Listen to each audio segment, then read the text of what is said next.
Hi, I'm Ted, and welcome to another episode of House Hunting with Gail. Today we're going to talk about making your move with confidence.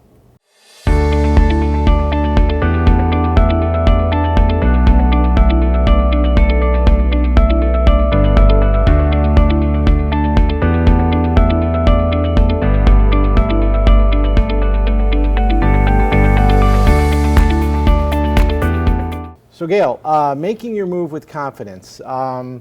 I know we've talked a little bit about that, and one of the things you're saying there is that you as a buyer should probably maybe take a little bit upon yourself to do some research. Absolutely. There's a lot of online information that you can go to and get, and it can save you a lot of time when you want to check out the neighborhoods, you want to check out the map, the Google map. You can actually go in and see all the houses in the neighborhood.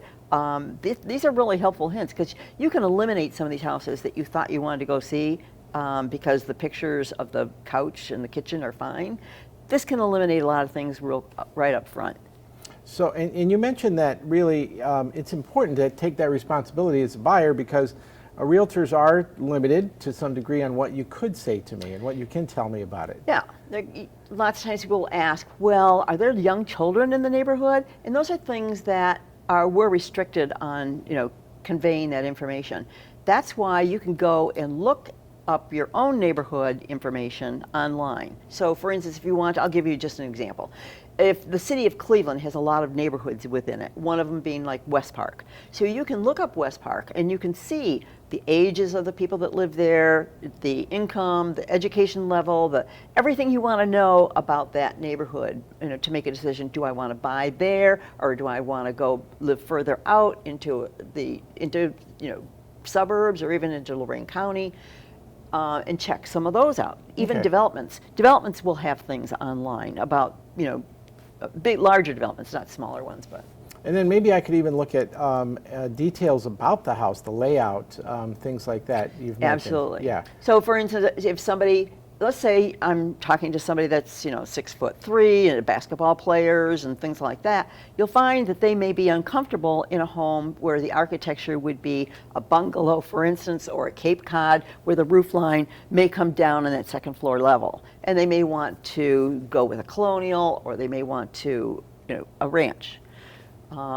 If, for instance, depending on, you may all want to be on one level, for instance. You want all the bedrooms. If you have a lot of young children, you may want all the bedrooms on the second floor. So if you find when you're looking that there are 2 bedrooms up and 1 bedroom down, those are things you want to decide before you ever walk into the house, before you ever run and go and look at the house, make appointments to see them. And even the age of the house can kind of make a difference. You mentioned something about that, yeah. Because during certain ages, certain style homes were built.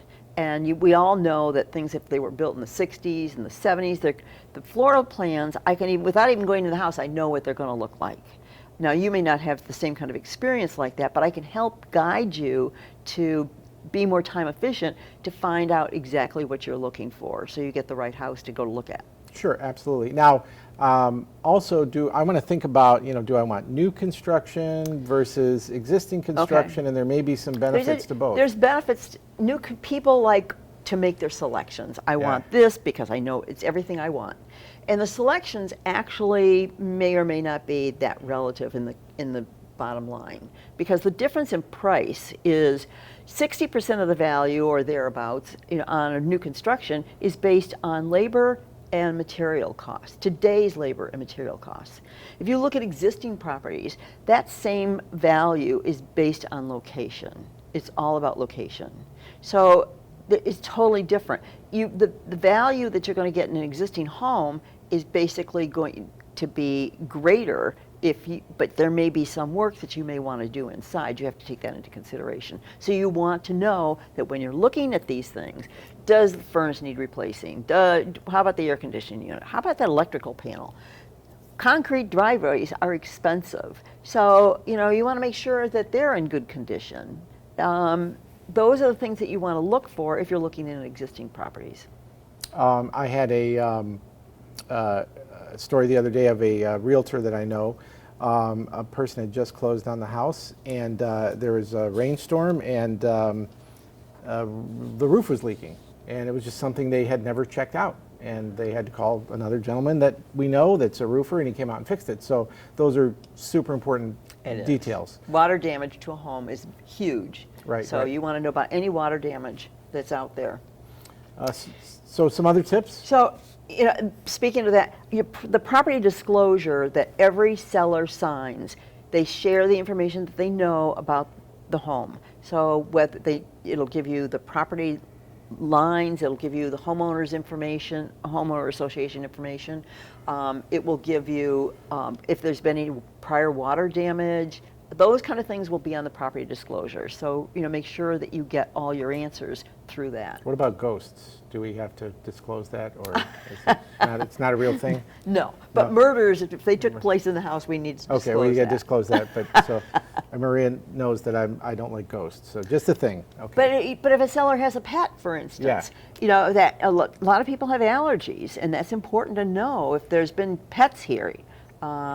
So there's some people that just they're not interested at all. They're so allergic to it. Sure, sure, and I mean, and I've walked into homes, I'm sure you have too, where you can tell there's pets, or have been pets, so, yeah, so that's an important thing. What else?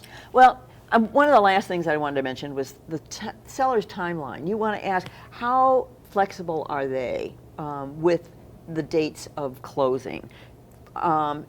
Are they ready to move like right away, and they need the funds from this house to buy their next house, or are they out looking for a house right now that they haven't even decided on yet? So, and how flexible are you? Are you willing to wait if this is your ideal home? How long are you willing to wait? So, yeah, and what else do we have? Okay. And one other thing I wanted to mention was contingencies, because when you're writing an offer, you're saying, I'm buying this house contingent upon a home inspection. So it's also contingent upon my financing. I need to be able to get a mortgage. And the other contingency may be, it needs to appraise for a certain value. The value is the sale price. So it may be contingent upon me selling my existing house. So how willing is a seller to take their house off the market with this contract with all these contingencies on it? There may be somebody else out there that's got cash, and they have no contingencies at all. They don't want any of that. They may not even want a home inspection.